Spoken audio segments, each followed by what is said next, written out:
بدنام زمانہ سابق DGI/SI لیفٹیننٹ جنرل ریٹائرڈ فیض حمید کے خلاف کورٹ مارشل کی کارروائی تقریباً ایک برس گزر جانے کے باوجود شیطان کی آنت جیسے لمبی ہوتی چلی جا رہی ہے، جس کی کوئی خاص توجہ سامنے نہیں آ پائی۔ عموماً فوج میں کورٹ مارشل کا شکار ہونے والوں کے خلاف فیصلہ چند ہفتوں یا چند مہینوں میں آ جاتا ہے، لیکن فیض حمید کے کیس میں ایسا ہوتا دکھائی نہیں دیتا۔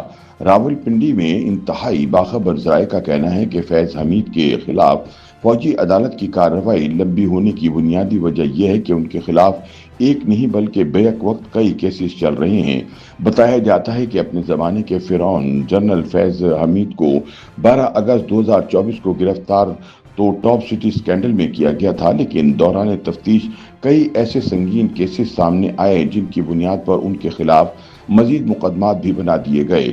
جنرل فیض کو 9 مئی 2023 کو ایک فوجی بغاوت کی کوشش کا ماسٹر مائنڈ ہونے کے الزام کا بھی سامنا ہے، جب عمران خان کی گرفتاری کے خلاف ان کے ایک ویڈیو پیغام کے بعد پاکستان بھر میں فوجی تنصیبات پر حملے کیے گئے تھے۔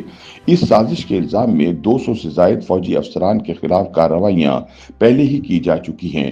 عسکری ذرائع کے مطابق جنرل فیض حمید پر تقریباً تمام کیسز میں فرد جرم عائد ہونے کے بعد انکوائریاں جاری ہیں اور معاملات آخری مراحل میں داخل ہو چکے ہیں، جس کے بعد انہیں سخت ترین سزائیں سنائے جانے کا امکان ظاہر کیا جا رہا ہے۔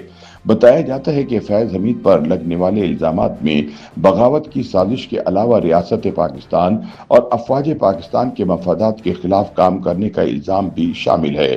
ذرائع کا کہنا ہے کہ فی الحال جنرل فیض حمید کا فوجی ٹرائل گزشتہ 3 ہفتوں سے معطل ہے۔ ان کے وکیل میاں علی اشفاق کے مطابق کورٹ مارشل کی رکی ہوئی اب تک کی کارروائی کسی بھی وقت دوبارہ شروع ہو سکتی ہے۔ ان کا کہنا تھا کہ 3 ہفتوں سے کیس کی سماعت معطل ہے، لیکن امکان ہے کہ کارروائی جلد دوبارہ شروع ہو جائے گی۔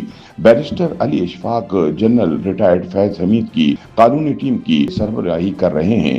انہوں نے بتایا کہ انہوں نے فیض حمید کے کورٹ مارشل کی جلد تکمیل کے لیے باضابطہ درخواست دی ہے، کیونکہ آئندہ ماہ انہیں اپنے بچوں کے ساتھ گرمی کی چھٹیاں منانے بیرون ملک جانا ہے۔ انہوں نے کہا کہ میرے اہل خانہ کے ساتھ بیرون ملک چھٹیاں طے ہیں، لہٰذا میں نے درخواست کی ہے کہ کیس کی کارروائی جلد مکمل کی جائے اور فیصلہ سنایا جائے۔ انہوں نے کسی حتمی ٹائم لائن پر تبصرے سے گریز کیا، تاہم ان کا کہنا تھا کہ اب تک کورٹ مارشل کی کارروائی کا تقریباً 75% حصہ مکمل ہو چکا ہے۔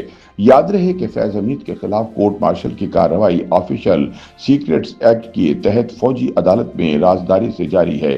اس کارروائی کی تفصیلات عوام کے روبرو نہیں لائی جا رہی، جیسا کہ عموماً کورٹ مارشل میں ہوتا ہے، تاہم بیرسٹر علی اشفاق کے تازہ بیانات سے اس ہائی پروفائل مقدمے کے حالیہ مرحلے کی کچھ جھلک ضرور ملتی ہے، جس میں عوامی دلچسپی غیر معمولی ہے۔ گزشتہ سال پاک فوج کے شعبہ تعلقات عامہ ISPR نے بتایا تھا کہ جنرل ریٹائرڈ فیض حمید پر متعدد الزامات کے تحت باقاعدہ مقدمات قائم کیے گئے ہیں، جن میں سیاسی سرگرمیوں میں ملوث ہونا اور آفیشل سیکریٹس ایکٹ کی خلاف ورزی شامل ہے۔ ISPR کے مطابق ان خلاف ورزیوں سے ریاست کے مفادات اور سلامتی کو نقصان پہنچا۔ انہیں جن الزامات کا سامنا ہے، ان میں اختیارات اور سرکاری وسائل کا غلط استعمال اور کسی کو نقصان پہنچانا بھی شامل ہے۔ اس کے علاوہ فیض حمید سے 9 مئی 2023 کے واقعات میں ملوث ہونے کی بھی تحقیقات کی جا رہی ہیں۔ ISPR کے مطابق ان کا کردار ایسے اقدامات میں دیکھا جا رہا ہے جو مخصوص سیاسی مفادات کے ساتھ گٹھ جوڑ میں ریاستی عدم استحکام پیدا کرنے کی کوشش تھے۔ تاہم جنرل ریٹائرڈ فیض حمید نے خود پر عائد کردہ تمام الزامات کی تردید کی ہے۔ ان کے وکیل کے مطابق فیض کی ریٹائرمنٹ کے بعد ان کے سیاسی شخصیات سے رابطے سماجی تھے اور وہ کسی سازش کا حصہ نہیں تھے۔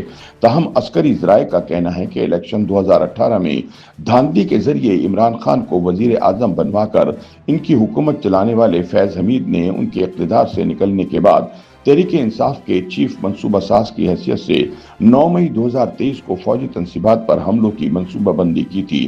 قانونی ماہرین کا کہنا ہے کہ فیض حمید کو آئندہ چند ہفتوں میں سزائے موت یا عمر قید جیسی کڑی سزا سنانے کا امکان ہے۔ ذرائع کا کہنا ہے کہ فیض حمید کو ٹاپ سٹی اسکینڈل میں گرفتار کیا گیا تھا، لیکن بعد ازاں تفتیش کے دوران انہوں نے سنگین جرائم میں ملوث ہونے کا اعتراف بھی کر لیا تھا۔